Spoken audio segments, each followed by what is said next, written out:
All right, everybody, what is going on? Bad Publicity Arkham Files here. Um, what we have today is we're talking about obviously still Corset. It's Hmm. still the Night of the Zealot, but the Devourer below. So this is the third piece of the core. And just to bring you up to speed on where we are is, we're smashing heads and interrogating members of this cult within Arkham, and now we've learned that they're performing some ritual out in the woods, and it's our job to stop them. Uh, Again, As always. yeah, as always. Is there nobody else? Is there no one else around? Um, so this is the Devourer below. Um, Guys, initial thoughts on this scenario, or Uh, anything else you want to add in to set the mood there? Uh, it was a quick scenario, but it was hard. It was all of a sudden just like, oh, I'm gonna start exploring. Oh wait, um, I I'm scared. Yeah, it was interesting. I don't remember which of the four encounters we had. So the deck works out. There's a set, but you pick from one of four, which is kind of interesting, and we'll go into that a little bit afterwards. yeah, and like I said at the end of the last video, this is one that, depending on how you performed in the last two, it can really change. So there's a ton of replayability with this one. And it's really difficult to, I guess, compare our game states as we got to this third one based on the choices and accomplishments that we had in especially scenario two, Yeah. as we see how it carries on to this one.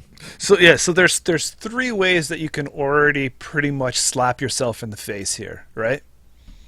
Yeah, Um, Depends on the time, right? Is it yeah. before, like, Past midnight or not? yep, Yeah, that was one. yeah. Have you? Which isn't, which Ha, is interesting because, sorry, just to kind of yeah, bring it yeah. up, Okay, let's talk about you that know, part.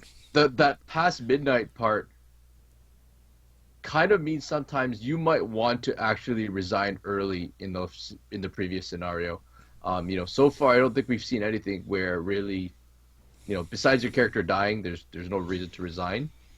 In this case, cutting your losses might be a thing. Hmm. From going back to the last scenario in retrospect, right? Now, do you think that is the so? Do you got the sheet there, right? Yep. So if it is before midnight, right? You want to say what's happening there? Before midnight from last one, I think either you pretty much found all the cultists, and so you're good there, or you found some of the cultists and you bailed. You said, "Oh, you know what? This is I need to get out of here." Right. Hmm. So those were pretty much the two. The other one is, you found some of the cultists, and you didn't. You hit midnight, so you had to leave.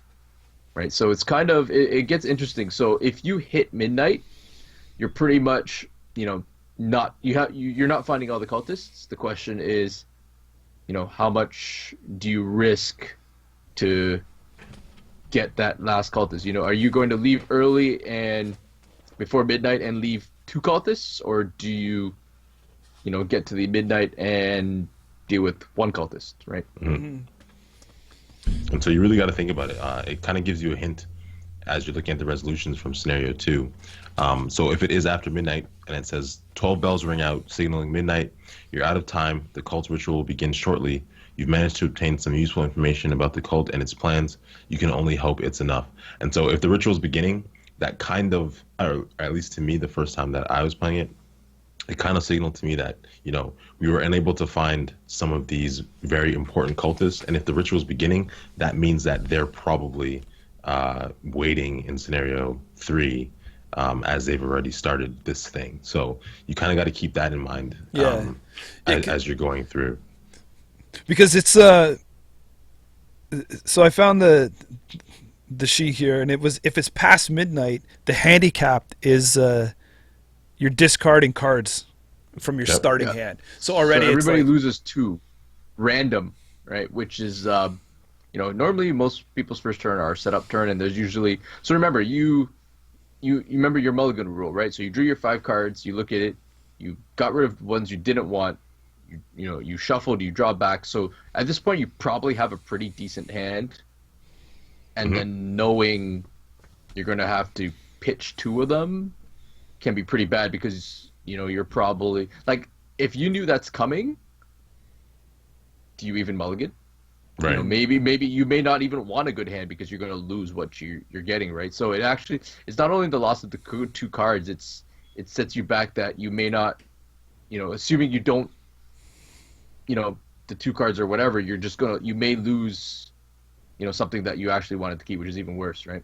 yeah, totally. I really like that. I really like that mechanic, because it kind of represents, like, it's a mad dash to the forest, right? So you're not going to have all the resources and all the things that you want to bring with you, because you're basically dropping everything and you're going. So that's what the 2 cards being lost represents. Another important thing, if you look at the bullet right after that, where it says to check your campaign log, if the Ghoul Priest is still alive, shuffle it into the encounter deck. I don't know how it is that you'd even be able to make it through scenario 1 and 2 without the Ghoul Priest having killed everybody yet. Yes, that's one of the other slaps in the face, failed, right? Yeah, so you could just give up and quit, and resign part 2 and move on to 3, and that's why he's still around. But just knowing that he's in the encounter deck while all of these crazy things are going on, it really puts a timer on your entire group. So man, if you still have the Ghoul Priest in your deck at this point, can you just restart the game? You probably should. You probably should. In all honesty. Yeah. Right? And then so the third facial slap, right? So we have the discard 2 cards, you got the Ghoul Priest, you have all these cultists that you did not interrogate coming back. Now, unfortunately, as a disadvantage, and the reason I wanted to talk about these things here is because, John, like you said, if you had flawlessly done the first one, if you get everyone in the second one, if it's before midnight and you check out, this one here is kind of pretty quick if you don't have any of those other speed bumps in your way.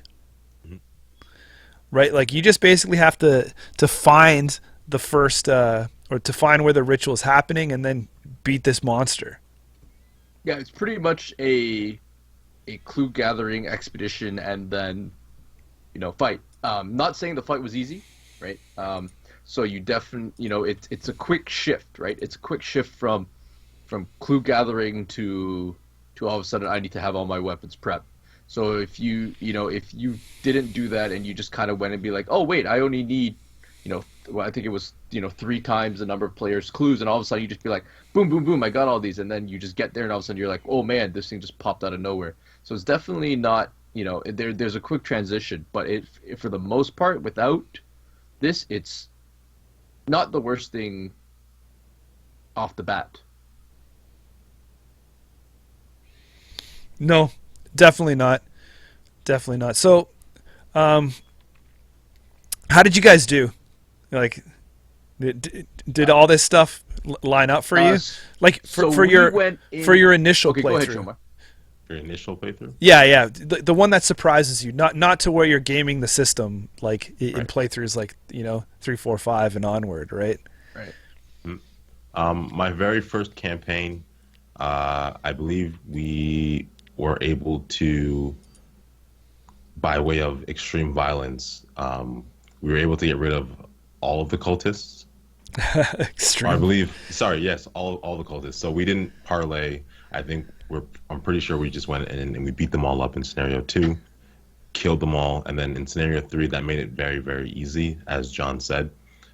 Easy in the way that we didn't have to actually fight anyone moving into that last stage of the scenario. It was kind of, we get there, this guy called Umardoth is kind of there waiting for us, and we had to fight him. And so, like John said, that's a very difficult fight.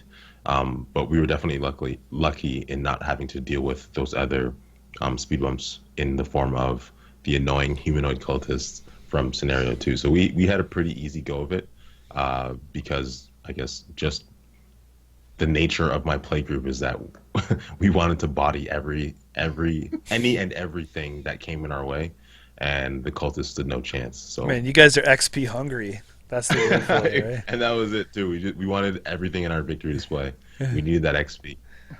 Do you remember which scenario you had out of the encounter sets?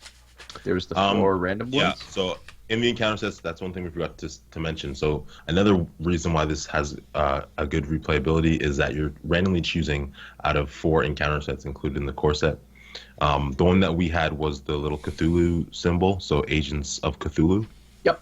The third one, if you're looking in your manual, it just looks like a little baby Cthulhu with wings.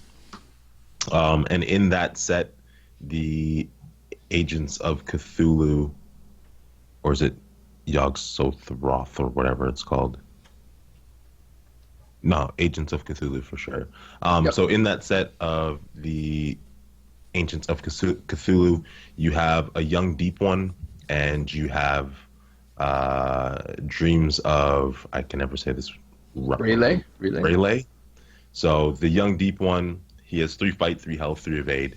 He does 1 damage, 1 horror, and he preys on the lowest fight. He's also a hunter, and after he engages you, you automatically take 1 horror. We did draw that card. It just really didn't have much of an effect because we were all pretty much set up at this point, and like we said, because there were no other cultists jumping in and kind of messing with us that way, it was kind of easy to get rid of the young deep ones relatively quickly. And then the last one, Dreams of Relay. Put Dreams of Relay into play in your threat area. You get -1 willpower and -1 sanity, and then it costs an action. You test willpower for 3. If you succeed, discard it. So it really didn't do too much. I don't think we even drew that card, to be honest, as we played through, but we did have the Agents of Cthulhu for sure. Right.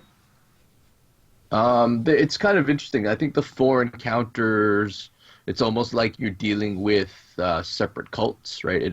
The Umardoth is almost, I guess, like a generic monster for a cult, I guess, right? And so each of the different encounter sets actually, kind of refer to specific cults in the Cthulhu lore. So it's kind of interesting. It's almost like, they've built a way where you don't know which cult you're fighting against. So I thought that was kind of interesting with the encounter sets. They're very thematic in that way, and the rest of the stuff kind of fits together. So you got the cultists, and then we know from the first scenario that they have kind of ghoul minions that they use. So you've got the ghoul deck, right? And then the other stuff tends to be generic, terror, horror stuff that you have when you're going through the forest.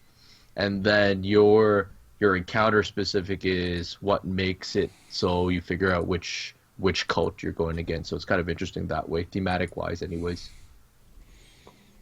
And yeah, that was a nice thing that you mentioned there.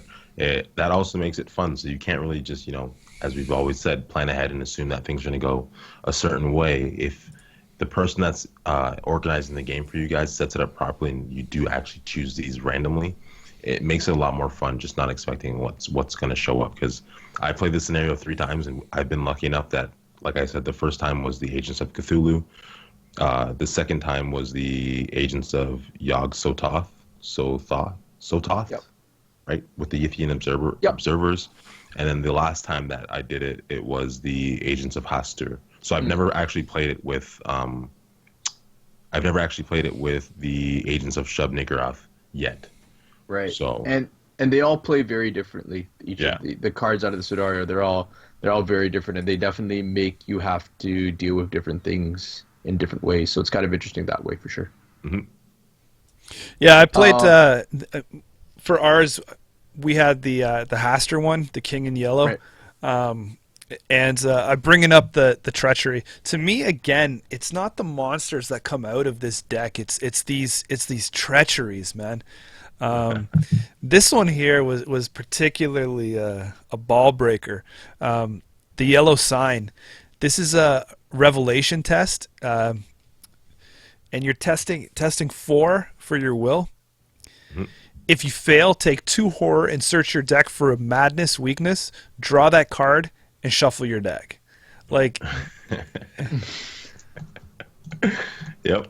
Man. That's a good one. That's pretty rough, yeah, for sure. so it wasn't anything to do with these guys that we had. Like, and this is who came into ours is the Screeching Banshee. Baki. Oh man. And as much as these guys were a pain because they had the hunter mechanic, and they preyed on sanity here, they were nothing compared to getting your weakness pulled out of your deck. Because depending again on if you're playing truly random, some of these weaknesses are just horrible. A lot of them do really suck to draw, and I'm glad that they designed it that way, where, you know, when you draw one, it is usually devastating. Yeah. And just totally kind of kiboshes whatever plan you had for that round. And because it messes up your plan, it kind of screws over your whole team as well, Yeah. which is always a hilarious thing to see. So And they did that's a good job. So for our first playthrough, we were not able to get all of the cultists, so then we had to deal with Herman Collins and the Wolfman in this one. So two biggies. And it's important to note that the way that they show up, they don't show up at various different locations again. They all show up at the exact same spot. Yeah. So the first person to engage them engages all of them at once. So if you leave like 3 cultists, you're fighting 3 at the same time. Yeah. So that part as well made it difficult for our next playthrough, where we weren't able to get all the cultists dealt with. Seeing them just show up on the path like that when you're not expecting it at all, because again, I hadn't ever seen the alternative. So I didn't know what to expect. They all showed up, and my buddy ran in there kind of on his own, not knowing as well, and immediately had to engage, 3 cultists. So that immediately got very, very interesting. But I think it's just neat, and that's another hint is remember, guys, that you can fight those cultists in the previous one. You don't just have to parlay. You can beat them. You can beat them up. Yep. It's really interesting to see how a campaign can go from bad to worse, right? Like, even though the mechanic is pat you on the back, like, hey, you made it through, congrats. You're only snowballing your chance of utter defeat and frustration if you don't fully complete these quests. And I don't know if that's something we'll see going forward, but with this core box, it's definitely a theme here. John, how can we win this thing? For us, it was I mean when I first played it, I think we ended up with I think it might have been the dark young ones. So it was all goat spawn. So it was just a whole bunch of bad guys. So we went in capturing all the cultists. So we were going in and we had killed the ghoul priest, so we were going in the best possible scenario. And we just hit a whole ton of monsters. We just kept seeing monsters galore.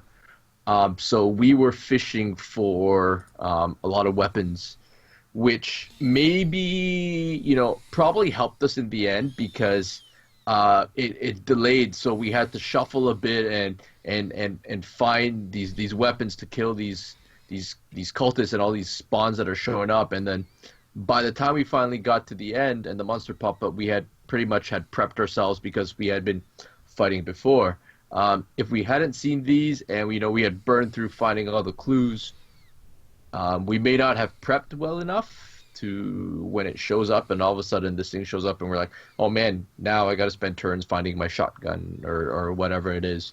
So it's interesting how the encounters can actually maybe inadvertently help you prep for kind of what's coming.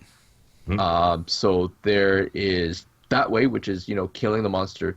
The other interesting way is you can kind of toss Lita Chandler to the wolves, so to speak.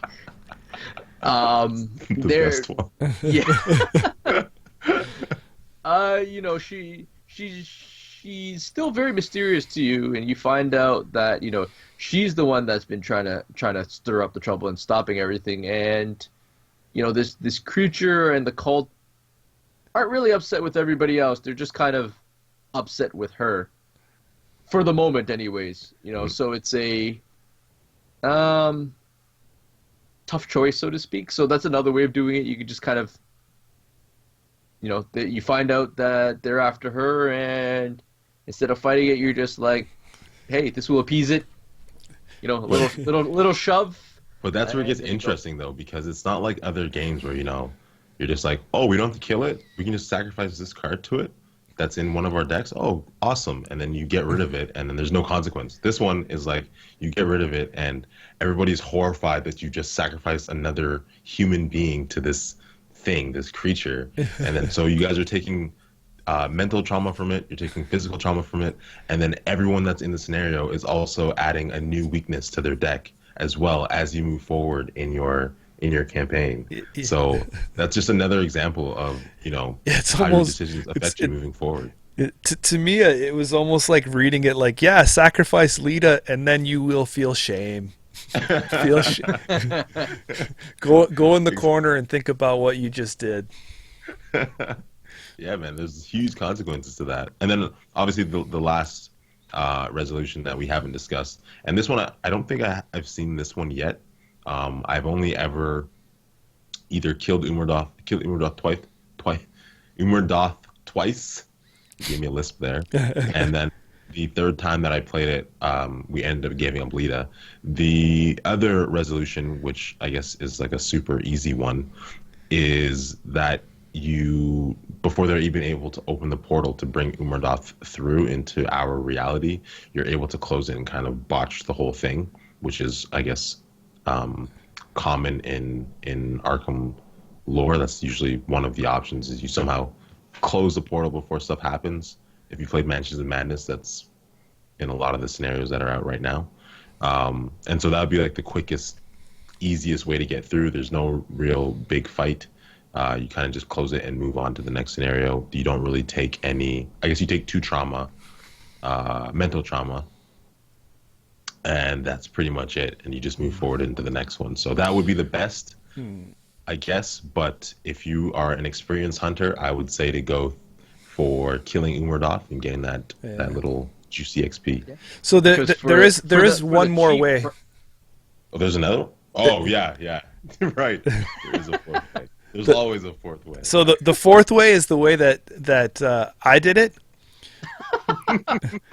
Right? So you can either abandon Arkham to its fate, or you're killed by this Umurdoth guy. And yeah, I was killed. We got stomped. So you're pretty much, the last way is pretty much Arkham consumed. Game over, man. Right. Yeah, we were one clue away from beating him, Man. And he stomped us. Oh no. So wait, were you going for the portal close, or were you going for the? No, he came out. Like we couldn't do it. Once we saw all these other, like our 2 other cultists come back, and then one of, like, my buddy got killed from these cultists, and he got swarmed. I got I don't know, 1 or 2 hits on this Umurdoth guy, because I wasn't the attacker, like the main, the main hammer Fighter swinger guy, yeah. Right. and so I just got, for lack of a better term, devoured. And I think what I love about this game so far, and I guess because we're at the third scenario, we can finally discuss this. So this would be the core set campaign played through in its entirety, the first three scenarios. And in every group that I've spoken to, be it people that got a chance to play the game all the way through at Gen Con, there were a couple people that went to like the Arkham Nights and posted their, I guess, overall experiences on Board Game Geek, and then in talking to you guys and my other friends that own the game, everyone seems to have, a different story, and all of their details are different. There's no group that has the same, story of how they got to the end. Everyone wants to talk about the time that they threw the dynamite stick into the one room and blew up 3 guys and killed one of their buddies and whatever else. And the stories are all just so different and organic. Don't play. And I just like how I just like how dynamic the game is, and the fact that, I can hear 17 different playthroughs of the first 3 scenarios, but every one sounds different, and people always do something a different way. So it's like, no matter what we tell you, what we spoil, it's not going to play out the same way for the people that are listening to this. Yeah, and I think that's really good too. It's a mechanic that's built in here. It's what do they call it? This on the boat mechanic, where there's replayability in this game just in case something happens, and the next set is still on the boat by the time you're completed it. So you have to play it again and again and wait for that set to come in, right? Right. Mm-hmm. So that's nice that way. Thank you. Yeah, they did a good job securing themselves there and making sure that, if our sets don't make it in time, you can play this over 6-7 times, and it'll be different every time. Yeah. Just to kind of mention, just go on what Shomar said, even if you've got 2 scenarios that kind of ended up the same, I feel like everybody's memory of a specific event is always slightly different, right? There's always that high point in the campaign. Even if your campaign ended up the same, you know what? Okay, you all found the 5 cultists. You all killed Uberdorf. The results were the same, but everybody's key remembrance of what happened is always different. Somebody's might be, hey, you know what? We barely got by the 5th cultist. Blah blah blah.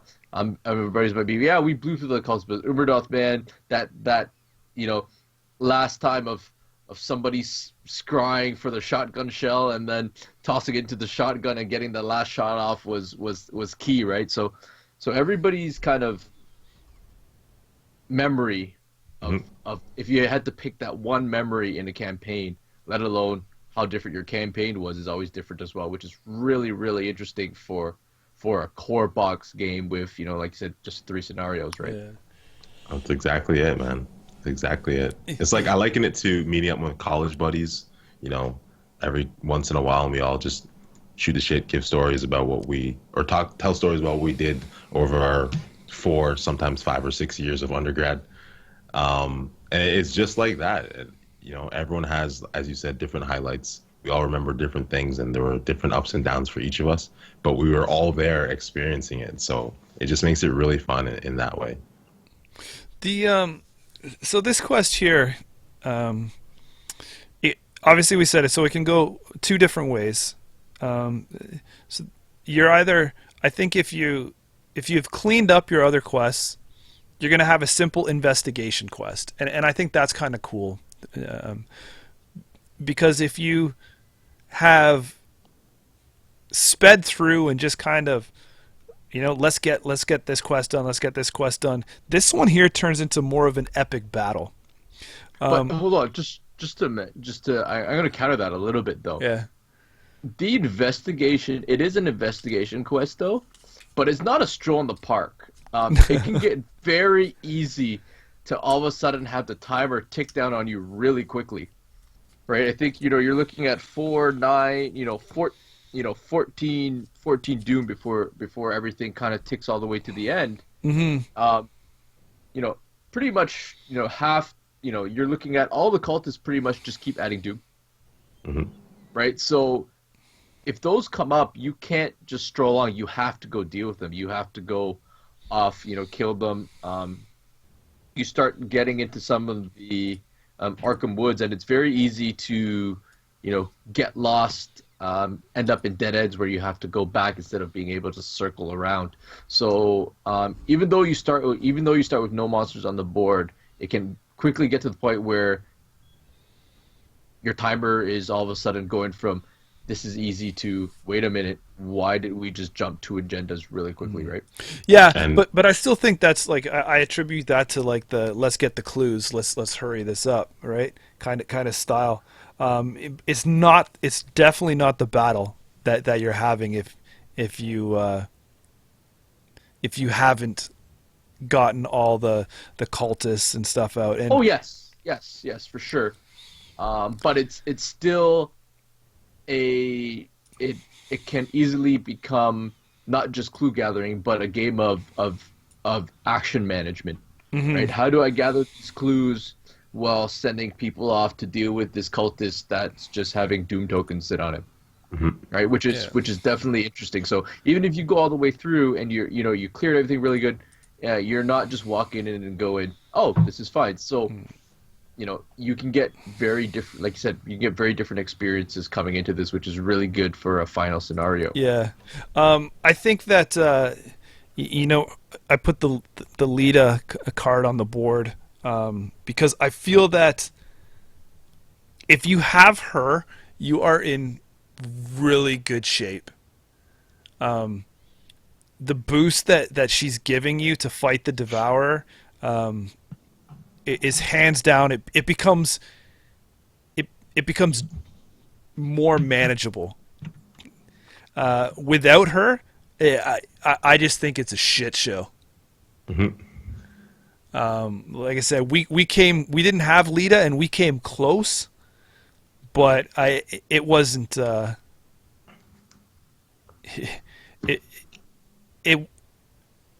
was no hope. We didn't have hope in beating it. There was no time when the Devourer came out where we're like, we got this. yeah, We're just like, oh shit.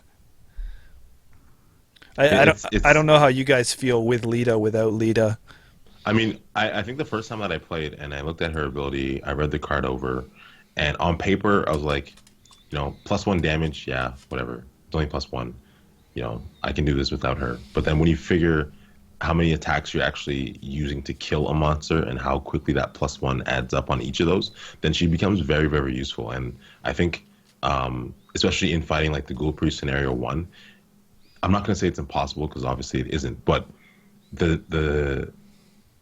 it's significantly easier to take down monsters when you have Lita on your side. So, especially with something like Umurdoth, which is godlike. Like, I don't even know how humans are able to affect this guy, but if you don't have Lita, that the Umurdoth fight can be one that is pretty ridiculous because he has a ton of health. I'm struggling to find him right now. I can't. If you guys know how much health he has, I just remember he's a huge He's tank. +4 per investigator starting at 6. Yeah, so ridiculous. Yeah. And so that +1, as I said, that it's going to be multiple people that are swinging at him, and you're going to have to hit him multiple times. And so that +1 really does add up. It made a world of difference to have her on the squad while trying to take down Umurdoth. Yeah. So from my understanding, am I correct that the +1 damage doesn't happen against Umurdoth, right? Because he's not a monster. He's not a monster. Or is it only the Ghoul Priest? It's only the Ghoul Priest. It's the Ghoul Priest and the ghouls that are pretty. I mean, the +1 fight still happens, which Because is he's an ancient one. He's not a subtype Yeah. monster. The +1 fight. +1 is. Sorry. I mean, +1 is still +1. He's got a fight of 5, so any extra help you're getting is huge, right? But I found for us it was the Ghoul Priests or the ghouls that just started clogging things and holding things up, and being able to kill them in one turn, as opposed to 2, was a big help, right? Especially when you start getting the ravenous ghouls that have 3 health, right? That one, being able to kill it in one shot is such a big savings, just because there was so much stuff that we had to deal with, right? I just think it's such a cool part though, is that a decision you made two campaigns or two scenarios ago, to either get Lita or not, or whatever path you chose there is effectively carrying you through this whole scenario, right? This whole campaign, because the damage boost is gonna way help you through this one if you have hordes and stuff, coming at you, essentially saving you the action, to second fight to do. Instead of doing one damage, you're doing 2 and 2 at least, right? Yeah. Minimum. I mean, if you end up with all the goat spawn encounters, you're looking at 3 extra monsters at 3 health and 1 extra monster at 5 health. Right? That that's you. If you come across 4 of those in Leader Chandler, you're killing probably those in maybe 1 or 2 turns as opposed to 2 turns, right? You just pretty much, cut half your actions, right, for killing those. That's huge. Yeah, and this mission buffs, like, the enemies buff a lot. Like, did you guys find? Because you had pulled the screamers, right? Yeah. Or screechers, whatever, and they get +1 fight and evade if you have less than 4 sanity left or something like that. Yeah, it's really hard. Yeah. I mean, and it should be hard. This is the final one. This is the final one in your box. This is the climax, right? Mm-hmm.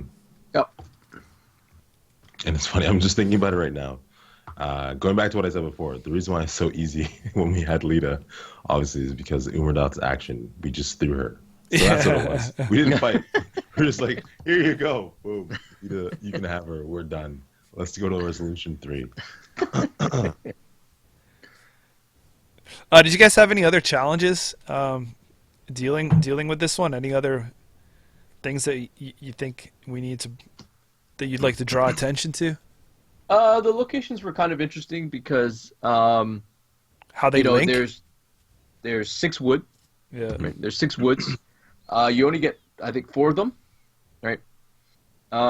If you go through the numbers, pretty much all of them have 1 times the number of players, and you need 3 times the number of players to get past the first one. So you're looking at pretty much having to, pretty much follow through 3 locations. Out of 4, you have to visit at least 3 to get enough clues to complete where you need to go. And some of them do require different stats to investigate. So it's kind of interesting in a way that your clue gatherer may not need to be your clue gatherer anymore, right? At the same time, it's if you have a lot of people gathering that normally gather clues, you might all of a sudden have those guys not being as useful anymore. Yeah, because that was very interesting. Out of those locations, you like, I think, like was it like 3 of them require like some kind of stat other than intellect to investigate. Yeah, exactly. So yeah, like you said, like the primary investigator has pretty much, switched around, flip the table. Yeah. And that was the most difficult part was for us, in terms of difficulties, was not knowing that fact. And say, for example, that Skids has the highest agility in your party, and by chance Skids runs into the location that uses fight for investigate instead of agility, and then we had Roland run into the Tangled Woods, I believe it's called, that uses agility instead of fight to that was test the cliffside. Cliffside, yeah. So we myself and Roland, we had gone into the opposite positions, and then by then it's like there's no point in really us running back and switching because that's going to waste too many actions. So let's just try to make the best out of this situation. And Skid's going to investigate using his fight, and Roland's going to investigate using his crappy agility, and we're just going to try to make it work. So that was definitely one of the major difficulties in this, was just trying to get everybody in the right place at the right time when this stuff is randomized, so you don't really know. Yep. Then the other location, which had no clues, allows you to heal 1 damage or 1 horror once per turn as an action. So, you gain a bonus to your survivability. But that if you draw that pretty much means you are stuck having to investigate all the other locations. How terrible it is! Too bad. You need those, right? So it's an interesting kind of throw off that way. You gain something, but it also limits your ability to kind of, options for getting out of whatever you need to. The other two that do require, your lore to investigate, both have higher shroud, and both of them require pretty bad tests to either avoid taking damage or leaving, which costs you actions. Yeah. So there's a gambit of different things, and depending on the combinations you get, it can be pretty troublesome as well. The other thing to mention is that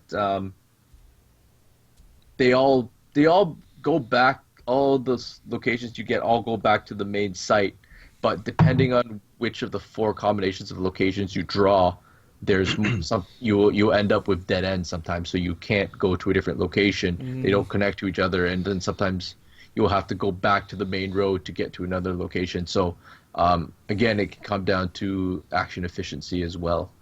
Yeah, I found that things were really slowed there when you're figuring out and switching kind of like roles, as in like clue gatherer, the location paths, just slowing you down, taking doom like crazy.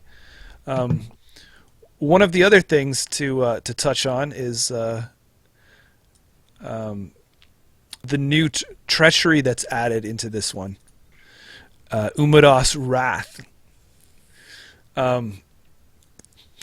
This card is basically Skid's worst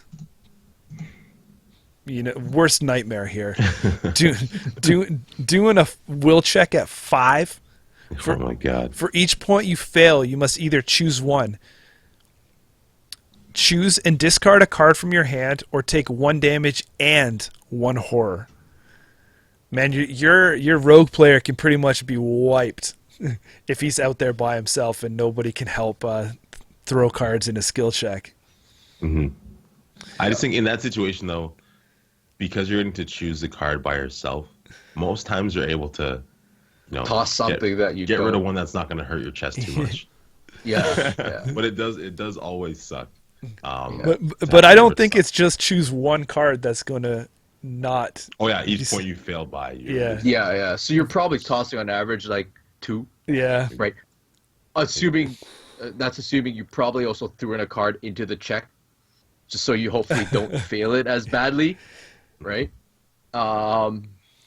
So that's kind of interesting in that case too. So yeah. Here's a question for you guys, because we know how FFG rulings usually go, and there's something similar to this in Star Wars Destiny, where it's like either lose all of the money that you have, or lose all the cards in your hand, and you're still able to choose. If you have no money, you can say that I'm going to lose all my money because I have none. So with this card, so let's say you lose by 3, you only have 2 cards in hand. Do you just lose the 2, or do you have to default and choose to lose 1 damage and 1 horror? When we played, we did the default. We picked whatever one could be filled. Like whichever one's the worst for you, right? Yeah. What was it? What's that rule called? The Doom Rule. The Grim Rule. Grim Rule. Okay. So this one says for each point you fail by. So if you have 2 cards in your hand and you fail this by 3, you either take 3 damage and 3 horror, or you toss 2 cards and then you take a damage and a horror. Right? Okay. You trigger it at each separate time. So it's like, all right, I got to lose a card. I'm down to a card and I can still take a health and a horror. I'll toss another card. Okay. Now I have no cards. Grim Rule kicks in. I have to take the health and the horror. Okay, that makes sense. So so I think you can only do it as much as you can. So you can't just be like, it's not whatever you fail by. you decide and then lose that many cards. It's And that's it. each one you fail by, make a choice. Okay. Right? So it's I think that's how I Yeah. play it. Okay, so yeah, for each point you fail by, you must either choose one, and then so you choose the one that you can actually fulfill, and then if you can't do that, then you have to move on to the next one. Yeah. So it's every one you fail, it's almost like make a choice, make a choice, make a choice. It's not make a choice and then discard 3, right? Okay. The reason why I ask is because in Destiny, it's FFG game, obviously, like I said, similar situation, and people with 0 resources can just say, I'll choose to lose all of my resources. Oh, I have none. Okay, your card's trash. Yes. And then move on to the next thing. So just making sure people out there listening, you can house rule it, I guess, and just make sure that everyone plays it this way. But you got to remember the Grim rule. You got to do what would be the worst for you, not the best. You can't just, manipulate the rules to make it good for everybody. You gotta no take cards, the worst way. no cards, you're taking the damage and the horror. Yeah. Okay. Did you guys sorry, go ahead. Oh, sorry. I was gonna say for the Umurdoth's Wrath, looking at the the name of the card, Umurdoth's Wrath, and how much the text sucks. The picture looks kind of like, this guy's having a good time. I mean, he's not. Like a little tentacle wrapping around him, but he doesn't look like he's experiencing any wrath right now from Umurdoth. He's just chilling with his pistol and flashlight. I don't know. He looks like he's friggin' stone cold scared to me. He's just like frozen in fear. Just his face, just like I'm scared in his mind. He looks pretty boss. He's just like, whatever. I don't care. So it's kind of interesting. So just looking at the end of this, you do end up with a whole bunch of XP. You do end up with some trauma, some madness. Now, they kind of do say that at the end of a campaign, when you jump into your new campaign, you're supposed you can start from scratch. I guess that seems like the way to go. But looking at this, with all it's almost like they're encouraging you to kind of like, do you want to kind of keep going? Are you going to jump into your new campaign with, this trauma and with all this kind of stuff you built up? Do you want to start again? Or, hey, you got 10 XP to spend, it's kind of interesting, right? So it's kind of interesting that way, and they left it open to both sides depending on what you want to do. It is interesting, that fact that I think, because when we played, my buddy was under the impressions that he played as in this was the last scenario. So he was like, I don't care, whatever. If I die and you survive, whatever, we still push on, still or win, all good, right? we don't care about collecting XP, whatever, because this is the last one. Hospital debts. Yeah, right. So, and he had that, right? Like, he had the hospital debt card out, like stacked out full, and it was just like, I don't care. If I take that trauma, doesn't matter. This is the last one. So, I mean, it is interesting how you're going to game that. If you're actually going to play as if there was more, or if you're going to be like, hey, this is it. This is the epic conclusion of my swing. Well, I mean, when it's difficult to get the next expansion box and whatnot, then that was kind of our mindset too. Is like, well, Dunwich isn't out at the time. So do we really want to save this and continue, or are we going to start something new? And what we ended up doing was we had played through the course box with our decks at the time. And then when Dunwich came out, we actually re-rolled characters and started over again, and then moved all the way through, and then jumped into Dunwich with our second playthrough characters. So Continuing? If you're crazy like we continued. If you're crazy like John, I guess John's group, they just went like all the way through, and so all their guys are like on the cusp of insanity right now. And guys are starting scenarios like 7 bullet holes, just like only on pack 2. So, so the issue with us was, I think, we went through and we did pretty well. you know, we even though it was close, we got through it all, and so I feel like maybe we went in with a little more gusto. We're like, oh yeah, we can do this, and then we realized how bad 2 trauma and 2 health is, and then we spent all our XP on elder signs and like bulletproof vests and stuff, right? So if the first campaign was longer, I don't know if we would have done that. I feel like we finished 3 scenarios, and we're like, oh man, 3 scenarios, we got through this, we're good. 2 horror, 2 thing is fine. We'll get through the next campaign, and we will pick new characters. I think we forgot that the next campaign is 8 scenarios. Yeah. Or 7, right? So, we're still going through right now. It definitely makes it harder. But it's a fun experience nonetheless, right? You can, it's actually not very hard to, I think, play through these first, the second and the third scenarios, pretty quickly if you want to, start into the next campaign. Like you can almost, if you decide once we get more campaigns out, it's almost might be interesting instead of starting the campaign, fresh. You almost do like 1, 2, 3, and then start your campaign. Mm.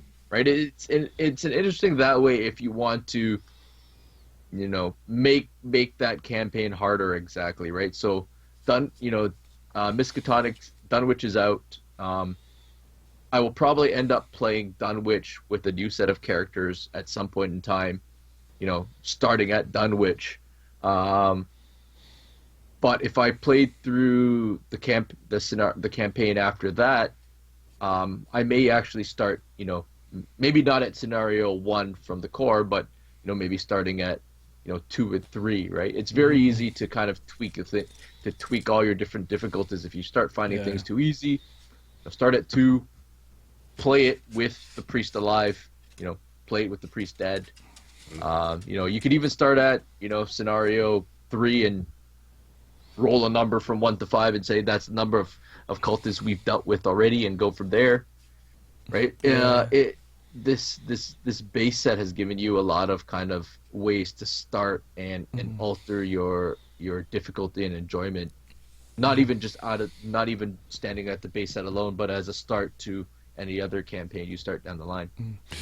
So swinging this back into just talking about the last scenario here, wrapping it up, conclusion on the Devourer below, closing thoughts. Story wise, yes, I'd give it an 8. It's pretty good. It's generic in terms of it's kind of like that typical you have to stop something, but the endings are all kind of very different. There's different ways of doing it, and just that surprise of being able to kind of throw Lita into the thing is kind of interesting, right? So I thought that was story wise, 8 for me. Yeah, like for me, I believe that it's hard to put a finger on this one because so much can change. I feel that that the story and the theme of this one can fluctuate depending on how well you did in the previous one. Say the masks, the difficulty can ramp up or be scaled down depending on how you did in the previous ones. So it's hard to put a pinpoint there, but very, very solid replayability because of that. Yep. So much can change here, and I just think that it does build up to an epic Arkham Horror battle over 3 parts. Thumbs up from me on this. I think they just did a good job in wrapping everything up in the core set here. Yeah. Right. I'm going to agree with Jameson on that. My major thing with this is that, they definitely built this. Keep in mind that some people will buy this and only buy this and not continue with the rest of the story. And in that sense, they've made it for, a $45 Canadian, I guess 30 something US game. You have a lot of replayability. There's a lot of customization depending on the amount of sets you buy. Even if you have one, I guess you can still kind of, use the various combinations and change it up a little bit. And even the customization with each scenario, because you're choosing things at random. I really like how in this third scenario they were able to, bring everything full circle, and your decisions and actions in scenario 1 directly affected how things turned out in scenario 3. And so again, that's another reason that's going to make people want to go back to 1, try to change things and see how that might affect or and not I guess alter their outcomes. and not in a little way, right? Like it could drastically change something. Something from number 1 is drastically changing what is happening in number 3. Exactly. And so, like, keeping that in mind for me, the fact that this is a core set. This is like the most basic. Here you go. This is the game. This is what we have to offer. I think they did a fantastic job in that, and the way that they have made it now, for me, it was like no question. I want to know what the heck is happening in the next campaign or wherever we go next or whatever it is. So I think that, like, if anyone were to buy this, it's very difficult just to stop there and say, you know what, this is where the story ends for me. I don't want to continue. They did a fantastic job in making people want to come back for more. So I would agree with John, especially because it's a core set. I'll have to bump the rating up a little bit more. The story was generic, yes, but they did, like I said, tie it and make sure that everything kind of links up. And so I would give it, I don't know if we're doing the thumbs. I'll give it 2 thumbs up and a rating out of 8 to match both of you guys, and we're good to go, man. I think they did a fantastic job with this. So what about everything together then? I mean, just to keep that separate. I know our ratings were kind of mixed in and looking at that whole thing. Is there anything you guys would change from this core set experience? Like, to me, I'm very happy with the experience I got from the core box. I think there's a ton of replayability over all of these missions. I think with the amount of investigators they packed in there, I was very happy to see variety there. I'm really glad they decided to wrap it up from one, 2, and 3, and that's it. There was no expansions that start after the core. I think that helps from either people that are going to continue through, and also people that are just happy with the core experience, and that's it. They bought it, they'll play the hell out of it, and then they'll try something else. But I'm glad that they decided to go core, Dunwich big box, rather than core, and then all of a sudden a whole bunch of expansion campaigns. At least it primes you, like this is your primer experience, and then Dunwich is just going to pour on the pain, right? Mm-hmm. Yeah, I agree. You get a nice, you get a nice wrapped up ending, and then there's a little bit of a hint of, hey, if you want to, keep going, even storyline wise, you're coming into this as like, innocent people. And all of a sudden, this whole experience has opened you up to the, kind of these dark things in these hidden corners of the world that you never knew about that were happening. And then now it's kind of like, do you want to keep looking, or are you gonna turn a blind eye and go on living your life, right? So if you go on and living your life, it's like, all right, don't buy the expansions, or do you say, hey, this has come up. I need to change my life here and start trying to solve these mysteries and figure out what's going on. So it's kind of interesting that way in terms of just both, the game wise and meta wise within the game and the story as well. I think one thing that I would have changed though is just to add a little bit more to scenario 1. I think in terms of getting new people interested in the game. Scenario 1, yes, it's interesting enough, but I think they could have done a little bit more, just opened up a couple more avenues for player choice and things like that to show a bit more of the mechanics, because I find in teaching this game, yes, Scenario 1 is fun, and I've never seen anyone say, I'm not interested enough to go on to Scenario 2. But for me as a person teaching it, it's always kind of like, here's scenario 1, and this is just to teach you the basics, but it really gets good in scenario 2. Just wait till 2. I wish it was Yeah. just like, this is scenario 1, and scenario 1 is really good. It's gonna be super fun, and you're gonna be hooked from this point on, type of thing. I find that scenario 1, like most people are still kind of iffy about the game. It's supposed to be a hand holder, but they're still kind of iffy about the mechanics. I think they should have went all in and just started it. Scenario 1, this is it, in your face type of thing, and let's take it from there.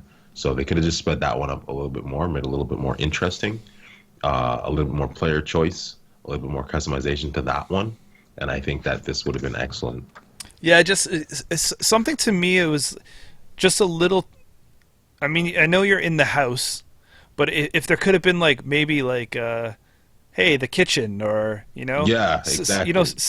just maybe somewhere else to go. But when it was like very linear play style, like office and then Parlor or hall, something. yeah, boom, boom, you just move up, move down, come back, over, right? Like it's very like plays itself out.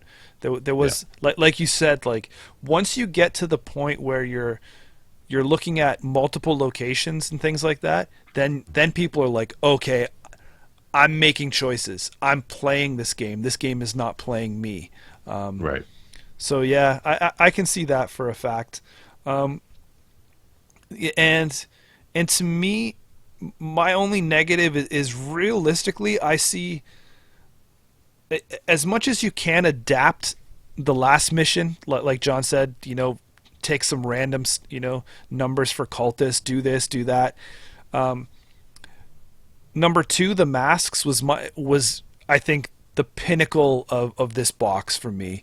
I think the replayability on that one, you play it as a standalone, and I wish they would have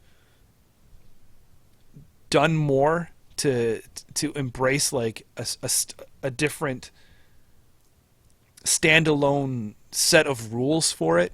Right.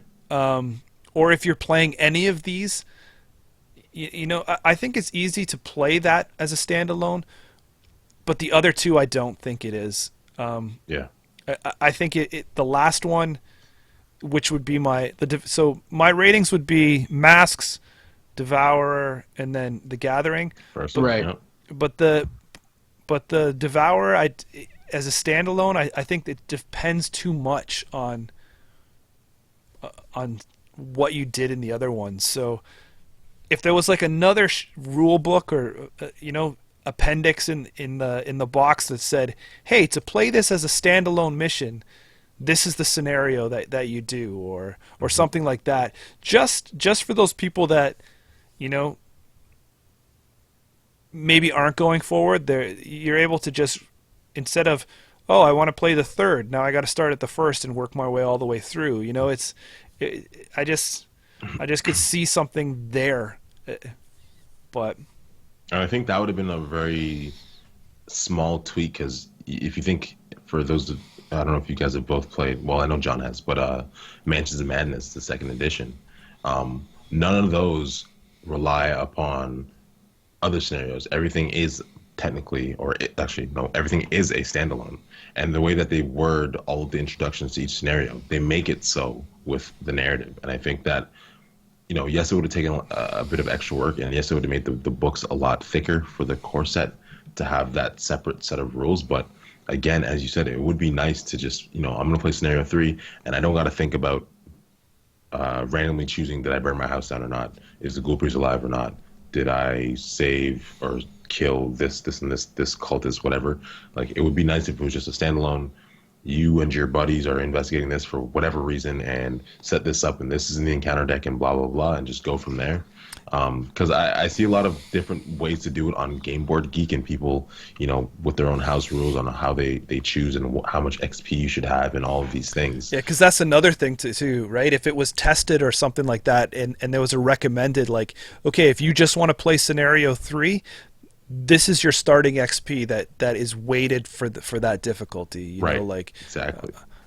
you want to play it on easy mode, you get 2 XP or 4 XP, add some like 2 copies of 2 cards to your deck or something, right? Like, you want to play it on hard, maybe we'll give you a little more, to fluctuate your deck with. But I don't think you could take a starter deck and just go right to the third one. Actually, you know what? You bring that up, and I would actually think, now that you bring it up, I'm going to bring up the opposite of what Jameson is saying. Jameson is saying, you pick a scenario, and we'll give you a certain number of XP to build a deck with. I actually would like to see it the other way. I would love to see you take your players, you count up the number of XP you have among those players, and based on that, how hard the scenario is. And I would love to see that it allows a group to get together, show up at a store, not know anybody. As long as you all have different characters, we could pick one scenario, and we're going to have a game that's roughly balanced or has a decent struggle for all our decks based on XP, so to speak, right? It's almost like going into a video game where, all right, you know what? We've all got one really good guy and a bunch of new people, so we're going into a level and it'll be slightly tweaked because the average of our levels are, not all at 0, they're at 4 because we've got some guy that's really good. Yeah, exactly. Oh, if you went nuts on a scenario and you were able to get full max XP out of that scenario, yeah, maybe it says like, hey, throw one more -3 token into the bag, Yeah. And I've actually considered doing that. I've considered, just kind of maybe going through all the scenarios that have come up and say, okay, you know what, if everything went perfect by, scenario 3, you're looking at, 15 XP or so, or whatever it is. If the average XP for your player group is this is what we take. We will throw in the extra campaign, blah blah blah. If you count up your group and your XP is, at 2, then everybody's playing base deck. So we're gonna do it this way, kind of thing, right? I think it would be an interesting system to kind of allow drop-ins, because I think right now I feel like even if you wanted to show up at a game store, it's kind of like, oh, can you make it? Okay, is our group making it? What are we playing? I got to build my decks and have them ready to go, kind of thing. It'd be kind of interesting just to be able to show up and play a scenario. At a Arkham campaign night, randomly roll something up and say, hey, okay, this is what we're playing with, right? Because I think you could do that in Lord of the Rings, right? Yeah, I was going to say, that was a good thing about Lord of the Rings, is that like even at Gen Con, they would have the Lord of the Rings event, and they would say, like for example, the last one, it was this large-scale war, and they'd bring in like 16 players, and each player is fighting at a different front of that war, right? All at the same castle. And so because there's no XP system, and because it doesn't matter what cards you put in your deck, so long as you guys are using different unique heroes, you could sit down across from anyone and kind of play through that scenario, right? And it just worked out. And the XP system in this game is great. It makes the campaign amazing, but it limits in the sense of you can't just play a pickup game with some random person at the store. And so having that system in place where it's like, if your group as a total has 0 to 9 XP, then you do this, and that, add this token to the bag, etc. And then if you have 10 to 19, then do this, and that, and the third thing. I think that is a fantastic idea. And I mean, even if somebody were just to make that up themselves and throw that up on like Board Game Geek or something like that, it would be nice just to have that option, especially for a new player who kind of has no idea. It's like showing up to an X-Wing tournament and that, bring out a 100-point list and you're good to go type of thing. And it should be similar to that for Arkham, bring a 7-point XP list. And if you find one other person, then you're good to go and you can play this scenario at this level and go type of thing.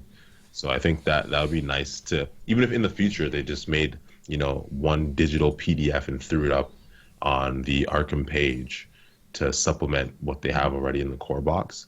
I think that's definitely something that they should consider. Yeah, I mean, like the moral of the story is as long as someone else does all the work for us, we want it. Yeah, exactly. I don't want to do it myself. No. Someone on BTG or FFG, you guys do it. I'll take it. Yeah. So I'll come up with the idea, right? I'll make a forum post, and then everybody else put their comments, and then somebody will put it together in a PDF and put it in the file section. Yeah. Then we're all good to go. Yeah, exactly. Any other closing thoughts on this one, on this box, on this for these missions, guys, before we sign off? Fantastic. I hope it continues. And as of today, March 29th, reprints are in. I finally got my stuff. Get them at your stores. So if you've been holding out and you've played every single combination of scenario 3 with 1 cultist to 5, go get your expansions and move on ahead. Right. Or just take your investigators and play through the core again with different investigators because you haven't played it enough. Well, that's it for me, man. Just get out there and go grab products and have some fun with the game. Go save Arkham. Go save Arkham. That's right. Save the world. Guys, and until next time, we're out. Thanks very much for tuning in. Later.